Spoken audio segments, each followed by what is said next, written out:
हरे कृष्ण भक्त आज जड़े गोटे आश्चर्यजनक प्रश्न पचारि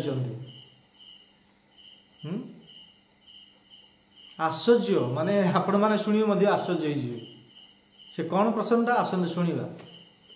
आज सकाଳେ जड़े व्यक्ति आसिले कहले कि प्रभुजी आउ भगवान श्रीकृष्ण द्रौपदी ये वस्त्र हरण समय लज्जा निवारण कहीं कले तुम कहली कौन असुविधा है भल कले ना ना नाई भल करना तुम कहली कौन है ना आजिर डेट्रे से व्यक्ति कहले आजिर डेट्रे शह शह नारी मानकर वस्त्रण होउची आउ कृष्ण भगवान कुआड़े जाइछन्ति उत्तर दियो।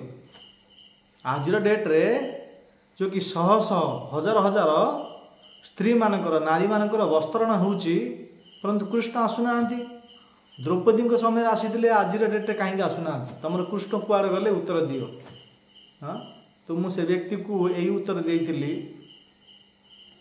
कि आज डेट्रे कृष्ण कहीं आसुना ना जो स्त्री मानकर जो महिला मानकर वस्त्र हरण होउची से माने कृष्णकर भक्त कि आउ जार वस्त्रहरण समय भगवान लज्जा निवारण करथिले वस्त्रहरण रक्षा करथिले कार रक्षा करथिले द्रौपदी। द्रौपदी किए थिले भगवान श्रीकृष्णकर शुद्ध भक्त थिले।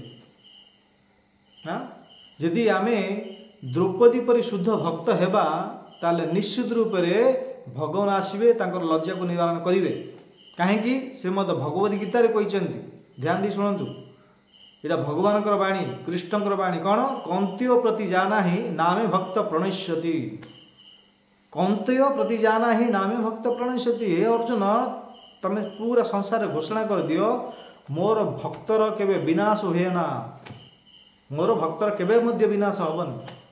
हाँ कौन कहले कौंत्य प्रति जाने नामे भक्त प्रणश्यति यार अर्थ कौन मोर भक्तर विनाश हबनी। जो आज डेट्रे विभिन्न प्रकार लोक मुझे लोक कहली जो आज डेट्रे विभिन्न प्रकार जो नारी मानकर वस्त्र हरण होउची से तो आमिष 12 मास खाऊंती पियाज रसुण खाऊंती भगवान नाम जप नाई तप नाई कीर्तन नाई सत्संग नाई साधु संगे हरि कथा नाई केवल पशु परि जीवन यापन करुचंती। हाँ भगवान को डाकिल दाइबे एबे द्रौपदी डाकिल आसिले ना। आज डेट्रे ये जो नारी मानकर वस्त्रहरण होउची कि को जगह आपण मते कहले कि एमाने केबे भगवान श्रीकृष्ण को डाकी चंती कि डाकी नांती तो भगवान केमिति आसीबे तापरे तांकर आम शरणागत होइचंती तांकर आम भक्ति करिसंती ना तांकर नाम जप करिसंती ना ताके जो कहिसंती भगवद गीता अनुसार आम जीवन यापन करुचंती किछि करूनांती पशु पर जीवन यापन करुचंती। हाँ तो भगवान केमिति आसी रक्षा करिवे द्रौपदी भक्ति करुथिले भगवान का शरणागत होइथिले सेति रक्षा कले तामे मध्य ताकर भी यदि भक्ति करिबा हम रक्षा करिवे आ कृष्ण ताकर आसीथिले आकर कहीं आसिले ना आ आज डेट्रे संसार लोक मैंने समस्त राक्षस पलटि जाइछन्ति भगवान भक्त ना यहाँ कलिजुग चली राक्षस पलटि जाइछन्ति अन्य लोक सहायता करेंगे सब पापिष्ट हो कहीं जिमिंदी खाए अन्न सेमिति हुए मन। आज डेट्रे लोक मैंने भगवान प्रसाद खाऊना जो कि चाहते भोजन करुँच विभिन्न प्रकार अखाद्य गुड़ाक आमिष भक्षण करुँच सब राक्षस प्रवृत्ति से राक्षा पलटि जाइछन्ति को राक्षस आसिक रक्षा कर। हाँ ये राक्षस मैंने राक्षस मैंने तो बलात्कार करेंगे ना वस्त्र हरण करेंगे ना। हाँ जमीक आमर आज 5000 वर्ष पूर्व धृतराष्ट्र बसी जो हस्तिनापुर में हाँ शास्त्र वर्णन करते द्रौपदी वस्त्र हरण होता 20,000 कुर्ची लगी केते हजार 20,000 कुर्ची अनेक अनेक देश अनेक अनेक देशर सब राजा मैंने आसी 20,000 राजा कुर्ची रे बसी 20,000 राजा मान सामने वस्त्रहरण होता गोटे अभला नारी जो कि स्त्री द्रौपदी वस्त्रहरण होता तापरे से अन्य राजा मान कथा छाड़ निज घर लोक माने द्रोणाचार्य कृपाचार्य धृतराष्ट्र भीष्म पितामह अनेक अनेक रथी महारथी माने बसी समस्ते गुंगा ही गले जड़ा ही गले चुपचाप बसिले किए किछि मध्य करि पारला नाही। हाँ जो कि द्रौपदी समस्त चरण जाई नेउरा ही बहुत परिणिपात ही कहले कि मोर लज्जा को निवारण कर, मोर लज्जा को रक्षा कर, समस्त पाखु जाइए का पाखु जाई नथिले द्रोणाचार्य पाखु जाइए। द्रोणाचार्य पांडव मानकर गुरु चुप रहीगले। कृपाचार्य हस्तिनापुर कूल पुरोहित चुप रहीगले।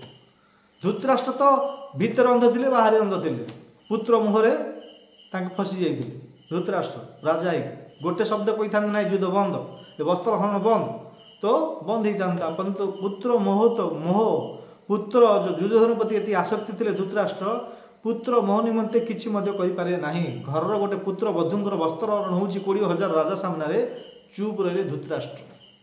तापरे भीष्म पितामह जो कि तिमिंगल थे, शास्त्र में भागवत वर्णन कर भीष्म पितामह को तिमिंगल बताई।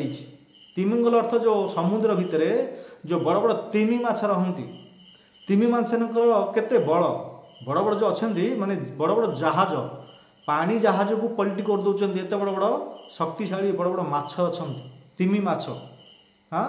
तिमी माछ पाखे जी बल से बल थिला भीष्म पितामह पाखे से तिमिंगल एत बड़ तिमिंगल एत बड़ शक्तिशाली भीष्म पितामह थे बसी चरण आई नेहुराई प्रार्थना करते कांदी कांदी नेहुराई प्रार्थना करते मोर रक्षा कर, मोर लज्जा को निवारण कर। किए कही द्रौपदी? भीष्म पितामह चुप। कहीं चुप रहिले? आर कारण कौन? आचार्य मान लिखिं जिमिति खाए अन्न सेमिति हुए मन। ये जो जेतिक बसी हस्तिनापुर ये जो पापिष्ट दुर्योधनकर अन्न खाई, दुर्योधनर पापिष्ट पाप अन्न खाई आउ तांकर शरीर रे ए पापर रक्त दौड़ा से मस्तिष्क किसी काम देलानी कौन करवाटा दरकार कौन न करवाटा दरकार। नचेत गोटे अवहेला गोटे साधारण गोटे निरीह द्रौपदी स्त्री गोटे वस्त्रहरण होते बड़ बड़ शक्तिशाली चुप रहीगले कहीं ना तांकर मस्तिष्क खराब हो गला को जो ना पाप अन्न खाई जो। यदि भगवान को भोग लगेबे ना भगवान को कृपारू आमको जो किसी मिलूँ खाद्य आम गाँव तेरा तुझी को अर्पण क्या लगे मेरा खाली गाइले हम कि किसी लोग आरती समय संध्या समय सकाल समय पड़े जाती गीत गाँव आरती कर तन मन धन है तेरा सब कुछ है तेरा, तेरा तुझको अर्पण क्या लगे मेरा, ओम जय जगदीश हरे। यदि भगवान तन देते मन देते धन देते कौन कही तन मन धन है सब कुछ तेरा। भगवान के जब है भगवान को किए अर्पण करुच्ची तन मन धन के अर्पण केवल कहियार ही जानते सकाल संध्या समय केवल आरती गायार ही जानते परंतु किए अर्पण करुच्ची तन कौन अर्पण करें। आपन को जो धन संपत्ति मिली से किसी अन्न डाली तरकारी टी भगवान को भोग लगाउछन्ति कि नाई ना। आ तन कौन मन कौन धन कौन अर्पण करेंगे खाली गाइबार जानते आरती समय गाइबे जोटा जो गाँव जोटा कहते मुखर उच्चारण होता प्राक्टिकल आचरण करवाटा दरकार करूना लोक मान। परंतु भगवान भक्त मैंने सेमती भोजन करेंगे ना जो किसी भगवान कृपा मिले भगवान को अर्पण करेंगे भगवान को भोग लगे खाइबे कहीं भगवान भगवद गीतार कहते यज्ञ शिष्ट सन संत मुछंती सबके विषयी भुजंते ते तोज्ञ पापा ये पचंते आत्मा करणात् यक्तरसी यदाश्रासी अजुहसी दतासिया दत्त पश्यसी कंतीय तत्कृष्ण मदर्पण। जो किसी तमें जप करुच जो किसी तप करुच जो किसी हवन करुच जो किसी स्वाध्याय करुच जो किसी खाद्य भोजन करुच मत अर्पण कर भगवान कृष्ण भगवद गीतार कहते नचेत पाप। हाँ ये धृतराष्ट्र भीष्म पितामह द्रोणाचार्य कृपाचार्य पापर अन्न खाई पापर अन्न दुर्योधन पापिष्ट थे ना तार अन्न खाई मस्तिष्क खराब हो गला कौन करवाटा दरकार कौन न करवाटा किसी जापारे से ही प्रकार आज संसार लोक मैंने जो सहस्र शह नारी मानकर वस्त्रहरण होची लोक मैंने किसी करिपारुना आ जो जो मानकर वस्त्रहरण होची से माने भक्त ना। हाँ ସେମାନେ ମଧ୍ୟ ଭଗବାନଙ୍କର କେବେ ମଧ୍ୟ 1% ମାନେ କେବେ ମଧ୍ୟ ଭଗବାନଙ୍କୁ ଡାକି ନାହାନ୍ତି, ଭଗବାନଙ୍କର ଭଜନ କରିନାହାନ୍ତି, ଭଗବାନଙ୍କର ନାମ ଜପ କରିନାହାନ୍ତି। ହରେ କୃଷ୍ଣ କୃଷ୍ଣ କୃଷ୍ଣ ହରେ ହରେ, ହରେ ରାମ ରାମ ରାମ ହରେ ହରେ। କେବଳ ଇନ୍ଦ୍ରିୟ ତୃପ୍ତି କରୁଛନ୍ତି, ଏନ୍ଜୟ କରୁଛନ୍ତି। ତ ଏମାନଙ୍କର ବସ୍ତ୍ରହରଣ ହେଲେ ତଥାପି ମଧ୍ୟ ଭଗବାନ ଡାକିଲେ ଆସିବେ। ସେ ସମୟରେ ମଧ୍ୟ ଭଗବାନଙ୍କୁ କିଏ ଡାକୁନାହାନ୍ତି, କେମିତି ଆସିବେ? ଯେତେବେଳେ ଦ୍ରୌପଦୀଙ୍କର ବସ୍ତ୍ରହରଣ ହେଲା, ଧ୍ୟାନ ଦେଇ ଶୁଣନ୍ତୁ, ସମସ୍ତେ ପାଖକୁ ଗଲେ, ଦ୍ରୋଣାଚାର୍ଯ୍ୟ, କୃପାଚାର୍ଯ୍ୟ, ଭୀଷ୍ମ ପିତାମହ, ଧୃତରାଷ୍ଟ୍ର ସମସ୍ତେ ପାଖକୁ ଗଲେ, ସମସ୍ତେ ଚୁପ୍ ରହିଗଲେ। ତାପରେ ତାଙ୍କେ ଏଲାନ କରି କହିଛନ୍ତି, ଦ୍ରୌପଦୀ ସମସ୍ତଙ୍କ ସାମ୍ନାରେ ଭୂରି ସଭାରେ ଏଲାନ କରି କହିଛନ୍ତି, ଆରେ ତମେ ବଡ଼ ବଡ଼ ଶକ୍ତିଶାଳୀ ଲୋକ, ତମେ କ'ଣ ଜାଣିବ ଗୋଟେ ଅଭଳା ନାରୀର ଇଜ୍ଜତ କ'ଣ ହେଉଛି? ଗୋଟେ ଅଭଳା ନାରୀ, ଗୋଟେ ନିରୀହ ନାରୀ, ସ୍ତ୍ରୀଙ୍କର ଇଜ୍ଜତ ଲଜ୍ଜା କ'ଣ ହେଉଛି ତମେ କ'ଣ ଜାଣିବ? ମୋର ଭାଇ ଦ୍ୱାରିକା ରହୁଛନ୍ତି, ଦ୍ୱାରିକାରେ ଦ୍ୱାରିକାଧୀଶ ଭଗବାନ, ମୋର ଭାଇ ଦ୍ୱାରିକା ରହୁଛନ୍ତି, ଦ୍ୱାରିକାଧୀଶ ଭଗବାନ, ତାଙ୍କେ ଜାଣିଛନ୍ତି କି ଗୋଟେ ସ୍ତ୍ରୀ, ଗୋଟେ ଅଭଳା ନାରୀର ଇଜ୍ଜତ କ'ଣ ହେଉଛି? ଯେତେବେଳେ ଦ୍ରୌପଦୀ ସମସ୍ତଙ୍କୁ ଡାକିଲେ, କହିଲେ କି ନା ଏଠି ସାଗରେ କିଏ ମଧ୍ୟ ପୁରୁଷ ବସି ନାହାନ୍ତି, ସବୁ କାୟର ମାନେ ବସିଛନ୍ତି। ମହାଭାରତରେ ବର୍ଣ୍ଣନା କରାଯାଇଛି, ସବୁ କାୟର, ସମସ୍ତେ ଚରଣ ଯାଇ ଗିଡ଼ଗିଡ଼ା ହେଇକିରି, ମାନେ ନେହୁରା ହେଇକିରି, ପୁରା ପ୍ରଣିପାତ ହେଇକିରି, ମୋର ଲଜ୍ଜାକୁ ରକ୍ଷା କର, ରକ୍ଷା କର, ରକ୍ଷା, କିଏ ମଧ୍ୟ କରିପାରିଲେନି। ଏଲାନ କରି କହିଦେଲେ, ତମେ କିଏ ମଧ୍ୟ କରିପାରିବ ନାହିଁ, କାହିଁକି? ତମେ କାୟର ହେଇଯାଇଛ, ଗୁଙ୍ଗା ହେଇଯାଇଛ, ଜଡ଼ା ହେଇଯାଇଛ, କିଏ ରକ୍ଷା କରିପାରିବନି। ମୋର ଭାଇ ଜାଣିଛି ଗୋଟେ ସ୍ତ୍ରୀର ଇଜ୍ଜତ କ'ଣ ହେଉଛି। ସେ ସମୟରେ ଦ୍ରୌପଦୀ ହାତ ଟେକିଦେଲେ। ଇଆଡ଼େ ଦୁଃଶାସନ ବସ୍ତ୍ର ଝିକୁଛି, ବସ୍ତ୍ର ଧିକି ଚାଲିଛି। ତାପରେ ସେ କ'ଣ କହୁଛି, ଆରେ ଇଏ ଶାଢ଼ୀ ଏକିଆ ନାରୀ, ନା ନାରୀ ଏକିଆ ଶାଢ଼ୀ? ये शाढ़ी है क्या नारी है, नारी है क्या शाढ़ी? ये शाढ़ी ना नारी ना शाढ़ी किसी बुझीपारूनी, कहीं जिते झिकुची वस्त्र सेते वस्त्र बाहर ना। से समय द्रौपदी हाथ टेकीदेले आउ कृष्ण को डाकिले, पूरा प्रणिपात 100% कन्सियसनेस, जो चेतना भावना 1% बदे एपट सेपट ना। भाविले किए संसार मोर किए रक्षा करवाला किए ना। द्रौपदी की वेदव्यास कही, द्रौपदी की गोटे समय आग कि 2 वर्ष 3 वर्ष पूर्व आसी द्रौपदी की वेदव्यास कही, द्रौपदी वेदव्यास त्रिकालदास थे ना, द्रौपदी कही कि द्रौपदी आग को जा तुम पाखे गोटे बहुत संकट आसो, आ संकट रु बहुत जटिल समस्या आसो, आ तुम जदि किए रक्षा करें ताहले वासुदेव श्रीकृष्ण की तुम डाक रक्षा करें। वेदव्यास आगु द्रौपदी कहीदे। हाँ एमती गोटे गोटे थर परिस्थिति समय पलि आसूसी किए रक्षा करें। वेदव्यास कहले कि किए जदि रक्षा करना ताहले भगवान श्रीकृष्ण को पुकार डाक स्तुति कर स्मरण कर निश्चित रूप आसवे। कहीं कौंत्य प्रति जानी नामे भक्त प्रणश्यति। हाँ भगवान निश्चित रूप रखिए। हाँ तो ये कथा मन पड़गला द्रौपदी को। वेदव्यास आसी कोई ना आमर कहावत अच्छी, जिसका कोई नहीं होता है उसके लिए भगवान होते हैं। हाँ जहाँ पाखे किए ना किए सहायता ना तांको ही भगवान रोचंती। द्रौपदी भाविले कि संसार मोर किए ना। हाँ मोर कृष्ण अच्छा, मोर भाई कृष्ण अच्छा, मुझे ही डाकिबी। हाथ ऊपर करदे या शाढ़ी झिका चली। आ गोटे 1 मिनिट रे, आ गोटे 1 मिनिट रे द्रौपदी उल्लग्न अवस्था को पलि आसी थांते।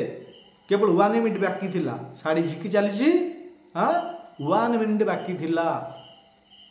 से समय रे हाथ टेकी डाकिले कृष्ण को। द्रौपदी कौन रखबारे हे कृष्ण मुरारी, डाके आतुरे अभोला नारी, आहे नारायण फेड़ मो कर्षण, ए संकटु कर मते पारी, ए संकटु कर मते पारी। जिते डाकिचंती से समय भगवान श्रीकृष्ण द्वारिकाधीश भोजन करुथिले। देखंतु हाँ द्वारिकाधीश भगवान श्रीकृष्ण द्वारिका भोजन करुथिले। रुक्मणी, हाँ रुक्मणी माता, जाम्बवती माता, सत्यभामा माता ताके जो प्रसाद परुषंती भोजन करुथिले से समय। हाँ भोजन मध्य मुख को नौथिले, भोजन करी नाहंती। से समय डाकिदेले रख बारे हे कृष्ण मुरारी डाके आतुरे अभला नारी डाकिदेले जेतेबेले कान पड़गला कहीं भगवान अंतर्जामी सबकि जानती भूत भविष्य वर्तमान सबकि जानती भोजन करने को बसी थे भोजन मुख को नहीं नहांती कान जो पड़गला हे कृष्ण द्वारिकानाथ मत आसिक बचाओ मोर लज्जा को निवारण कर से समय भगवान श्रीकृष्ण से भोजन को जो नहीं मुखरे देना रखीदे प्लेट्रे थाली तापर कहले कि नाई मत जीवा पड़ो सत्यभामा रुक्मणी जाम्बुवादी कहली कारे भोजन कर कौन जदि जीव भोजन करके जाओ कहले कि नाही नाही हे राणी माने हे देवी माने मुझे भोजन करी बहुत विलंब हो बहुत बड़ अनर्थ हो समय भगवान श्रीकृष्ण धाइले दौड़िले जोर जोर दौड़िले तापर देखिले कि मोर जो रनिंग मोर जो दौड़ा जो धाऊले मोर मध्य गति बहुत स्लो हो गला कौन कले गरुड़ बसी गरुड़ कहले कि अच्छा हे गरुड़ तमें कहीं भगवान श्रीकृष्ण जो जाऊँच गरुड़ आगु रेडी हो रोचंती गरुड़ उपर बसिकी जी ना भगवान रथ दारुक अच्छा दारुक कहले कि अच्छा आपड़ कुआड़े जाऊँच रथर बसतु मुझे आपको पहुँचेदेवी गरुड़ थे कहले कि अच्छा मो पिठी उपर बसते आपन को नहीं छाड़देवी आप जुआड़ जी तो गरुड़ और दारू तांकर सारथी नाम था दारू कृष्ण सारथी नाम कौन दारू गरुड़ तांकर हूँ बाहन गरुड़ और दारू को मना करदे कहले कि नहीं हे गरुड़ ए दारू एबे तमर काम किसी हेनी तमर गति धीमी हो तमर गति स्लो हो तम उपर बसिकी जी गरुड़ लेट हो हे दारू तुम पाखे सामर्थ्य अच्छी जल्दी नहीं जीव परंतु तमर गति स्लो हो तो गरुड़ उपर बसी ना रथ उपर बसी ना नंदीघोष रथ में श्रीकृष्ण बसी ना गरुड़ को छाड़देले नंदीघोष रथ को छाड़ी निजे दौड़ती कहीं जदि विलंब हो शाढ़ी खसीज उल्लग्न आउ केवल गोटे मिनिट्रे बंचीज माने गोटे मिनिट्रे पूरा समस्त सामने 20,000 राजा के सामने तांकर भक्त उल्लग्न हो देख भगवान केमती रक्षा कर भक्त मान केवल कहते गीतार कहते कंत्य प्रति जाने आम भक्त प्रणीचंदी केवल कही ना करी देखई चैतन्य महाप्रभु केवल कही ना कृष्ण से ही कृष्ण ही गौरांग महाप्रभु रूप से आज 5,000 वर्ष पूर्व आसी आपने आचरित प्रभु जीवन शिखाय केवल कही ना नगर कीर्तन करी नवद्वीप जातु नगर कीर्तन करी नाची नाची खाली पादरे भक्तर भूमिका निभाई सारे संसार हरे कृष्ण महामंत्र प्रचार कर कृष्ण भगवान कही हाँ चैतन्य महाप्रभु आसी कही कृष्ण मान भगवान करके देखई तो दारू को छाड़देले हाँ नंदीघोष रथ छाड़देले गरुड़ छाड़देले निजे दौड़े जदि मोर विलंब हो अनर्थ हो दौड़िले जोर जोर दौड़ कृष्ण भगवान हाँ तो से समय रे कृष्ण भगवान भाविले कि मोर गति बहुत धीमी हो गला स्लो हो गला तो दौड़ कौन कले भगवान श्रीकृष्ण भाविले कि अच्छा मोर भक्तर अनर्थ हो हाँ गोटे मिनिट्रे शाढ़ी खसीज तो कौन कले भगवान श्रीकृष्ण वस्त्र को आदेश देदेले वस्त्र आगे आगे जाकर उड़िला वस्त्र आगे आगे उड़ुची आउ भगवान श्रीकृष्ण पछरे पछरे उड़ुची जेत दुशासन गोटे आ गोटे अध सेकेंड शाढ़ी झिकी झिकुले से समय जो उल्लग्न अवस्था होता से शाढ़ी आसिक कौन जॉइंट हो शाढ़ी रे जो शाढ़ी पिंधि गोटे आउ 1 सेकेंड रे दुशासन झिकी दी था द्रौपदी लज्जा बारण ही न था समस्त देखी दी था उल्लग्न अवस्था को से शाढ़ी भगवान श्रीकृष्ण भाविले कि मोर गति धीमी हो शाढ़ी के आदेश देदेले आगे आगे शाढ़ी उड़ुची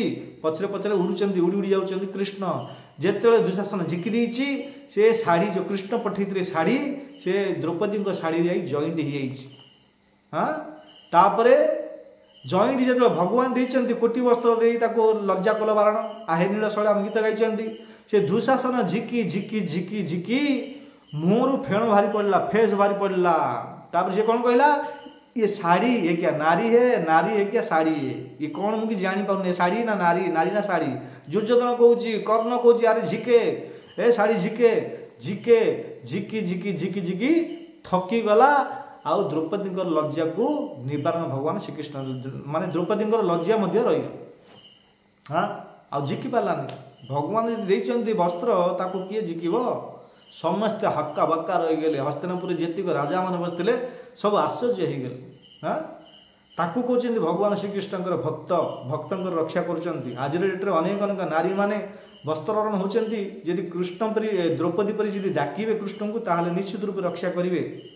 तो जो द्रौपदी वस्त्रहरण बंद है लज्जा निवारण कले भगवान श्रीकृष्ण कृष्ण आसिक हस्तिनापुर पहुँचले द्रौपदी पाखे पहुँचले। तो द्रौपदी प्रणाम कले कहले क्या द्रौपदी जानीदे कि कृष्ण ही मोर रक्षा कले। हाँ तो द्रौपदी कृष्ण को गोटे प्रश्न पचारे कि अच्छा हे कन्हैया हे कृष्ण तमे मोर जदि लज्जा को निवारण करार ही थिला मोर इज्जत को रक्षा करार थिला आपण एते विलंब कहीं करदेले एते लेट कहीं कले। तो कृष्ण तो कहबार बहुत पटु। तो कृष्ण द्रौपदी कहते अच्छा बेहना द्रौपदी मोर भक्तंकर लज्जा को मोर भक्तंकर रक्षा करने मुझे तुरंत पाखे रोचे तुरंत इमिजिएटली करदेवी परंतु तमें कौन डाकिल हे द्वारिकाधीश भगवान आपण द्वारिका आसी मोर लज्जा को निवारण कर मु तो मोर भक्त मान रक्षा करने पाखे एका रोची तमें ही कहल मत हे द्वारिकाधीश भगवान ए संसार किए ना सब कायर मान बसती आपण द्वारिका आसिक मोर रक्षा कर मु तुम पाखे ही थी तमर कथा को तमर वचन को रक्षा करने मत आउ थे द्वारिका जावा पड़ा द्वारिका आसिक तमर इज्जत को रक्षा करा पड़ा से लेट होगा बेहना मत क्षमा कर। हाँ नचेत मोर भक्तर रक्षा कर पाखे ही रोची तमें एक डाकिल। हाँ तमें ही डाकिल कि संसार किए ना सब कायर आउ हे कृष्ण आपण द्वारिकानाथ द्वारिका आसी मोर लज्जा को निवारण कर मु हस्तिनापुर तुम पाखे एका थी तमर कथा को सत्य करने मत आउ द्वारिका जावा पड़ा द्वारिका पुणी ये आसवा पड़ा रिटर्न से लेट होगला माने कृष्ण तो कह बहुत पटु ना। हाँ नचेत मोर भक्तर केवे विनाश हेनी नामे भक्त प्रणश्यति कहबार तात्पर्य है यदि भगवान शरणागत होगा भगवान भक्ति करवा प्रत्येक संकट प्रत्येक विपद बपे प्रत्येक दुर्घटना मध्य रक्षा करेंगे। न्याहाविक्रमणास्ति प्रोक्तवान विद्यते स्वल्पमपश्य धर्म से त्राहेत महत् भयात गीतार मध्य कहते टिके धर्म विषय होते धर्मपरायण होती वासुदेव परायण होती नारायण परायण होती कृष्णकर भक्ति करछन्ति किछि मध्य 1% भक्ति करछन्ति प्रभुंकर नाम जप करछन्ति हरे कृष्ण कृष्ण कृष्ण हरे हरे हरे राम राम राम हरे हरे। तो निश्चित रूप से भगवान रक्षा करेंगे। से लोक मत कहले कि कृष्ण द्रौपदी रक्षा करते आज डेट्रे शह शह नारी मान वस्त्रहरण हो कृष्ण कुआड़े जाइछन्ति। हाँ आमको उत्तर दियो कृष्ण कहीं आसवे कृष्णकर नाम जप कर कृष्णकर भक्ति करा कि मिलला भगवान को अर्पण करा जप ना तप ना कुकुर विराट वीर पशु पर जीवन यापन करेंगे जीवन ताकर जीवनटा कौन पशु तुल्य। तो ये प्रकार पशु मान को रक्षा करने कहीं आसवे मनीष पर आम कार्य करवा आमिष छाड़ा भगवान शरणागत होगा भगवान नाम जप करवा भगवान हरिकथा साधु संगे हरिकथा श्रवण करवा भगवान रूप को श्रृंगार करवा आरती करवा विभिन्न प्रकार 9 विधा भक्ति अच्छी 9 प्रकार भक्ति अच्छी यदि भगवान भक्ति करवा तो निश्चित रूप भगवान आमर रक्षा करेंगे। तो आज डेट्रे किसी किए मैंने भगवान भक्ति करूना भगवान को दोष दौरान भगवान रक्षा कलेनि भगवान केमी रक्षा करेंगे ना आम भक्त प्रणश्यति भक्त कहते ना। हाँ यदि आम भक्त होगा अवश्य रखिए कृष्ण भगवद गीतार भगवान जी कहते बाणी के मिथ्या ना से आप रक्षा पाया चाहते आज डेट्रे तो भगवान भक्त हूँ शरणागत हूँ देखु भगवान रक्षा करुँच कि ना जापर भगवान भक्त है आम देखुच आम जापर अनेक अनेक संकट विपद आम पाखु आसूँ भक्ति कलापर परंतु प्रत्येक संकट प्रत्येक विपद आमको रक्षा करेतु आम शरणागत हो भगवान नाम जप तप करुचु भगवान नाम ही शक्ति अच्छी ए शक्ति द्वारा ही सबकि सफल हो पार हरे कृष्ण कृष्ण कृष्ण हरे हरे हरे राम राम राम हरे हरे। तो ये प्रकार प्रत्येक भक्त मान रक्षा करें। तो जदि वीडियोटा आपको भल लगे आप वीडियो नुआ आसती आम चैनल को सब्सक्राइब करूँ लाइक करूँ शेयर करूँ और कमेंट करूँ। धन्यवाद। हरे कृष्ण।